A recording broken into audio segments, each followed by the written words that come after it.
Hi, this is Phoebe Banks, Brianna Backhaus, and Angelina Forsgren with our community birth group practice protocols specifically for home birth.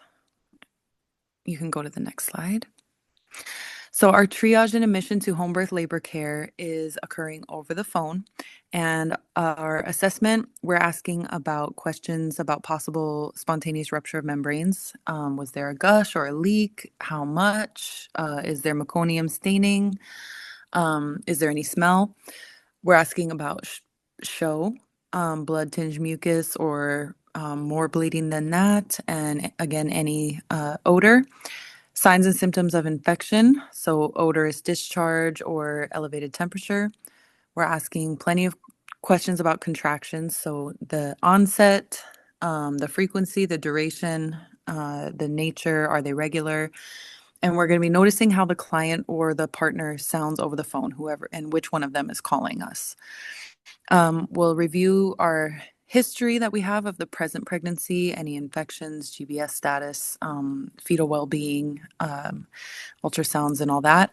We'll review the obstetric history for this client, if applicable, any history of complications. And we'll review notes from the most recent antenatal visit, cervical exam, if applicable, fetal heart tones, fetal position, etc. Education and shared decision-making at this point taking place over the phone.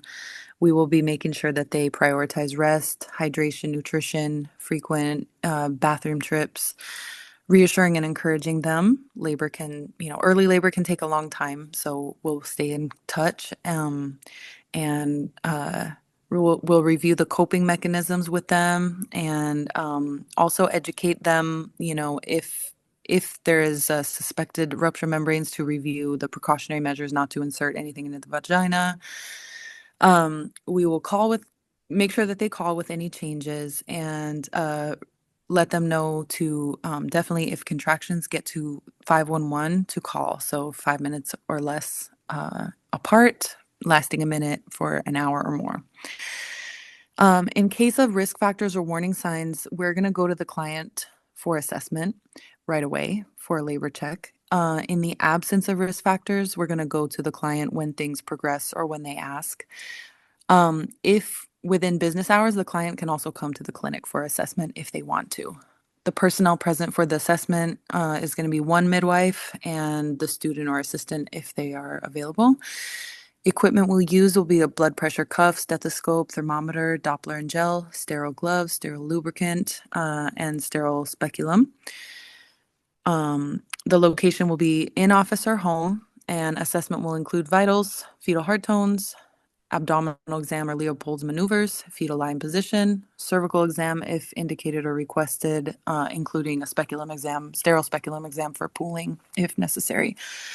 So our admission criteria kind of include some or all or one of these, and within a picture, a whole picture of the client and their particular status and their particular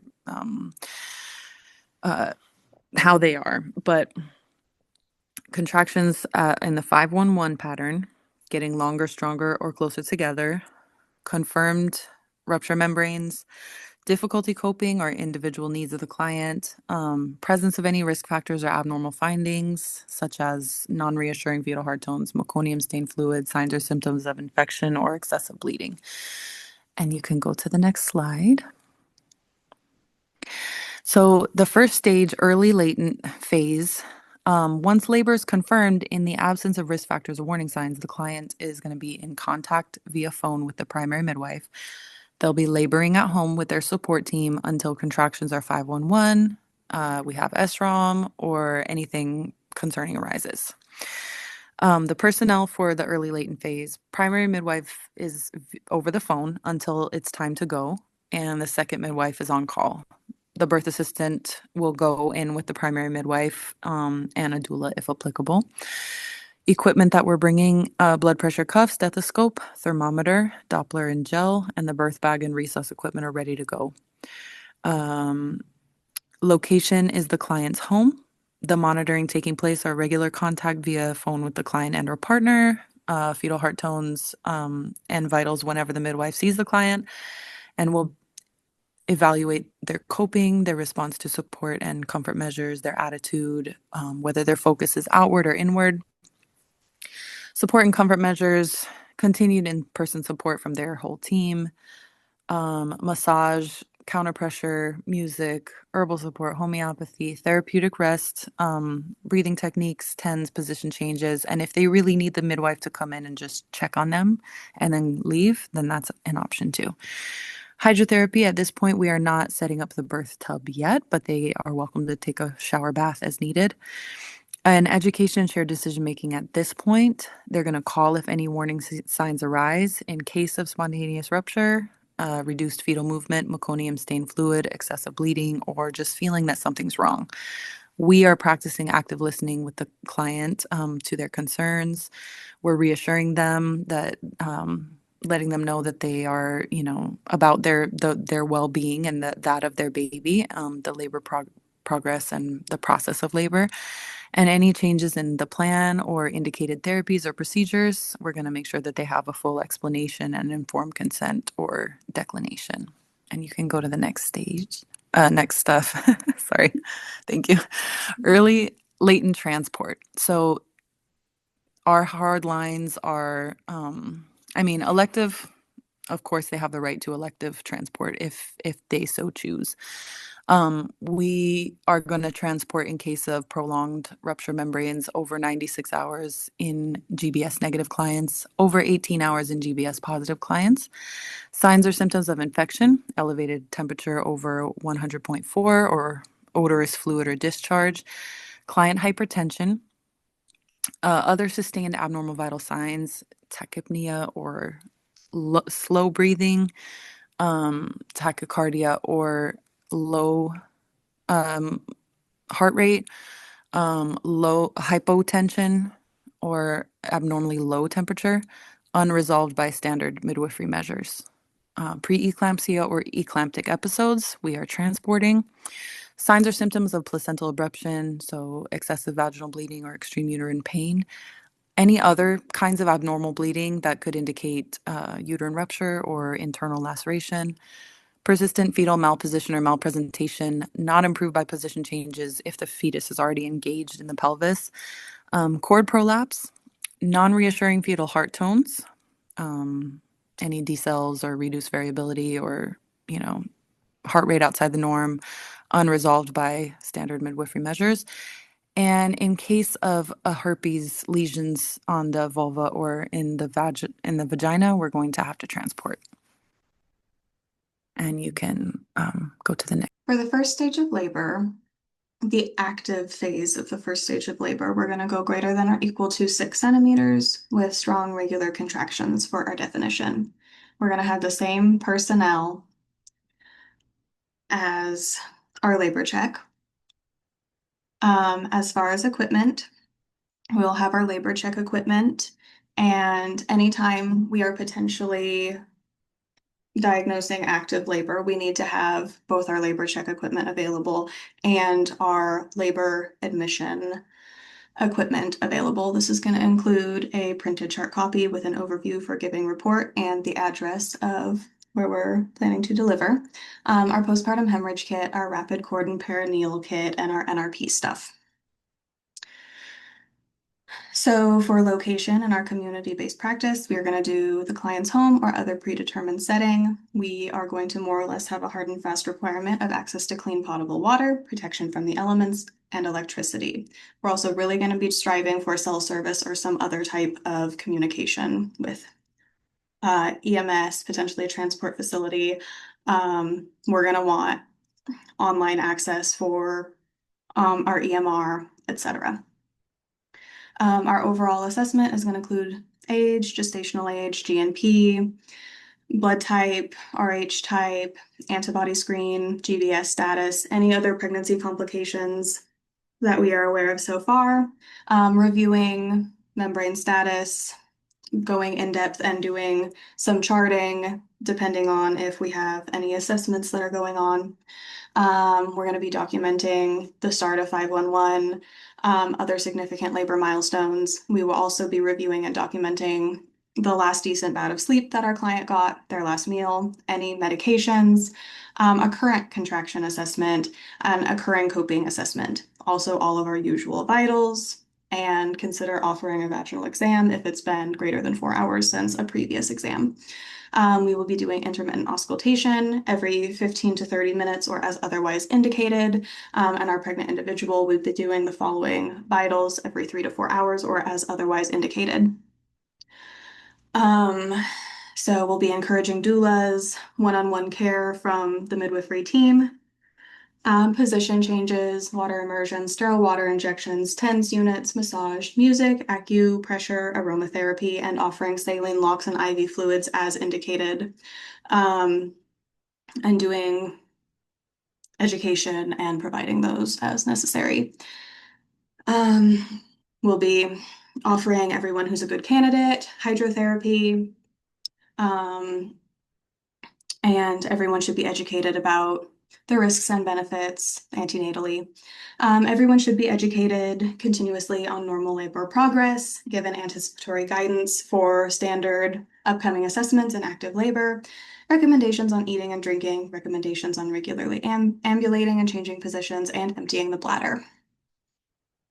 So the second stage we'll be defining as complete dilation to complete fetal expulsion, same personnel, at least one qualified primary midwife and whoever else may be present. After we have gotten well into active labor and we're coming up on the second stage, we will want to be setting up our different kits for our different rapid responses, and we want them to be ready, and we want them to be following us around the location so that they're here with us, whether we're in the bathroom, whether we're on the second floor, if we've wandered into the basement, if we were in the tub, but now, which is in the living room, or now we are at the client's bed in the other room. We want these things near us, or they're not necessarily going to be super helpful. Our ongoing monitoring will be a little bit more frequent at this point as the stresses of labor become a little bit more intense as we go on. Fetal monitoring will be every 5 to 15 minutes or as otherwise indicated, and monitoring the pregnant individual will be 2 to 4 hours, including all of the things we previously discussed. Pushing techniques, whatever is preferred and most effective is what we should be doing. We want to be providing education antenatally and in labor. And we want to be giving a why if we're making a specific recommendation. Otherwise, we would defer to promoting regular position changes and spontaneous parent-led pushing. For individuals who are not good candidates for hydrotherapy, they may be offered warm compresses, as that can be helpful for both coping and perineal support.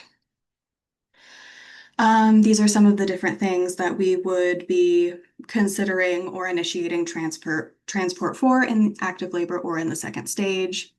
We previously mentioned elective, exhaustion, anxiety.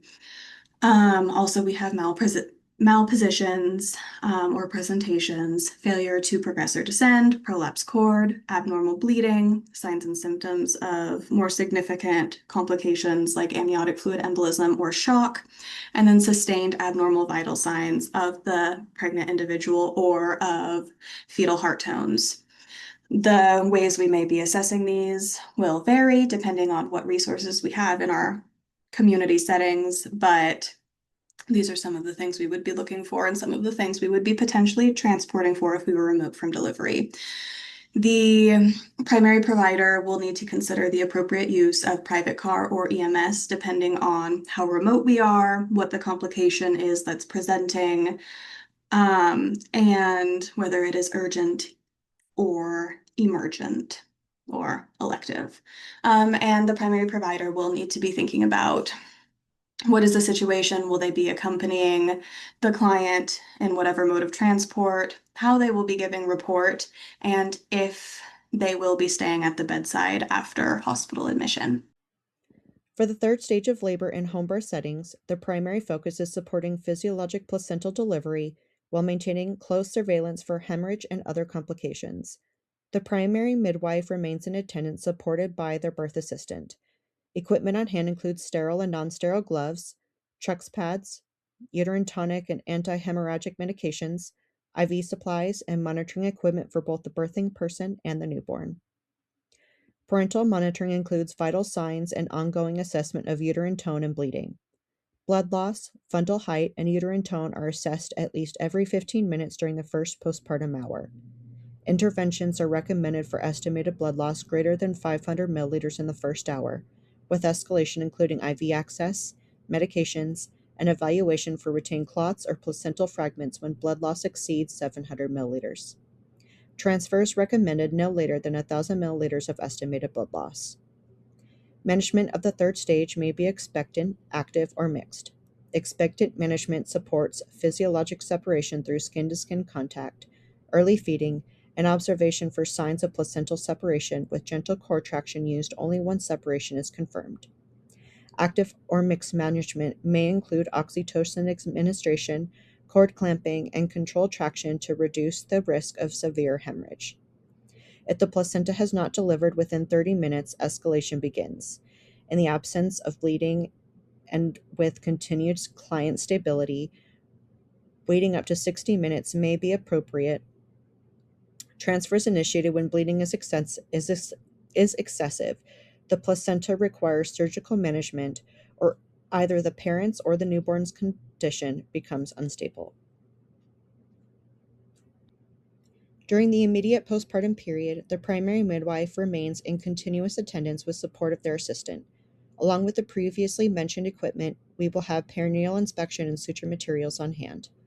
The birthing person is monitored closely for vital signs, uterine tone, and bleeding at 30-minute intervals during the second hour and thereafter as clinically indicated, until discharge. We encourage spontaneous voiding and assess pain, uterine cramping, and overall comfort, offering pain management strategies within scope and client preference. Newborn monitoring focuses on transition and stability, assessing heart rate, respirations, temperature, tone, feeding readiness, and feeding effectiveness. Observation is continued with frequency adjusted based on newborn stability. Skin-to-skin contact, warmth, hydration, nutrition, rest, and privacy are prioritized throughout this period. A perineal exam is completed after placental delivery with classification of lacerations by degree. Any third or fourth degree lacerations, including complex periclitoral or periurethral trauma, require transfer for repair. The newborn exam is completed after the golden hour at the parent's bedside. Education and shared decision-making continue throughout this period, including discussion of findings, pain management options, and the timing of newborn procedures, many of which have already been addressed prenatally. I'm so sorry about the bouncing head. I'm doing the best I can. Discharge following a home birth is based on clear stability criteria for both the birthing person and the newborn. For the birthing person, discharge requires stable vital signs, a firm uterus with controlled bleeding, manageable pain, and the ability to ambulate and void, with no signs of infection, hemorrhage, or preeclampsia. We recommend a minimum of 2 sequential stable sets of vitals over 1 hour prior to discharge. A final fundal assessment and review of total estimated blood loss are completed and charted before discharge. The newborn exam is completed within the first 2 to 4 hours after birth.